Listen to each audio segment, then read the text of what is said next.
A new salvo in the battle over Botton Village. Campaigners say the changes they're resisting are costing more and delivering less care for residents.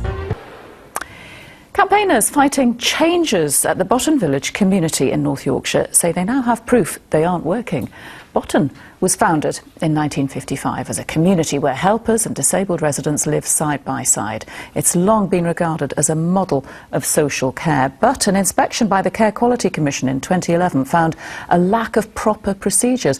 Well, the charity that runs Botton, the Camphill Village Trust, subsequently tried to make changes, saying volunteers must become paid employees.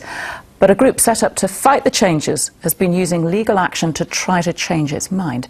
And that group, Action for Botton, claims the Trust's own financial figures show their changes have resulted in more bureaucracy, increased costs and fewer hours of care for residents. Our business correspondent Ian Reeve reports. For 60 years, this has been the norm at Botton, volunteers living and working alongside the learning disabled. But the model can't continue, says the trust that runs the North Yorkshire village. Tax and care rules mean paid employment must be introduced, shared living ended. But the cost of dismantling this way of life has now been revealed, or so claims a pressure group agitating to retain the status quo. The amount of care given to each individual learning disabled in terms of hours has gone down. The number of those who are learning disabled who are being cared for has gone down substantially. The costs over the last 5 years has gone up by millions of pounds. An accountancy practice has been paid to compare 2 lots of accounts from the charity that runs Botton and 8 other communities. One set is from before the changes, the other during and after. The claim is that average weekly care of the learning disabled has fallen from 37 hours to 32. The number of the learning disabled in the communities has fallen by about 100. And in 2010, the Camphill Village Trust, or CVT, had 44 office workers and managers. In 2014, that had risen to 71.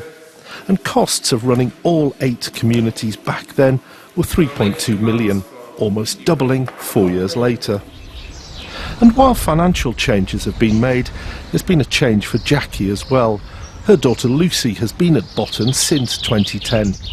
On the whole, I see a huge change. I mean, she doesn't eat well, she doesn't sleep well, she rings me many times a day, she's become much more dependent. She's at home now, much more dependent than she was 4 years ago. More dependent than she was, I think, 8-10 years ago. Very clingy. However, some Botton residents and volunteers are looking at ways to protect Lucy's and their way of life. About 70 have formed a union branch in the hope of stopping the changes.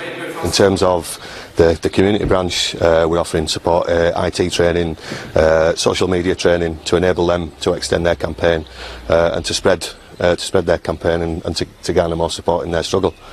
A struggle that hasn't only been played out in this picturesque part of North Yorkshire, but also in court and with demonstrations against Botton's administrator, a reflection of the desire by people here to hold on to something that they say has worked for 6 decades. Ian Reeve, BBC Look North, North Yorkshire.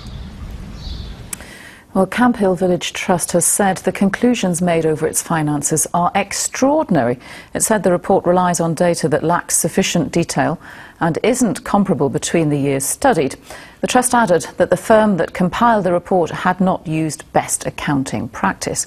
Well, CVT's Finance Director, Mark Barnish, said, "What these findings show is that anyone with a basic grasp of financial accounts can choose to extract findings that appear to support the message they want to portray."